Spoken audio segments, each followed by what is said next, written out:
El 1905, quan el Museu de la Garrotxa va obrir les portes, va fer una crida a famílies benestants perquè donessin peces que ells consideressin importants. Entre aquestes van arribar dues armadures de samurais, donades pel senyor Enric Batlló i Batlló, que procedien de les Filipines.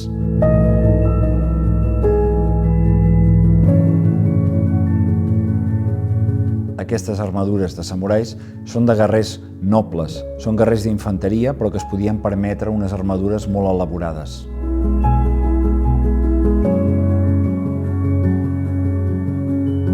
Són unes armadures molt lleugeres i que li donaven molta mobilitat al guerrer.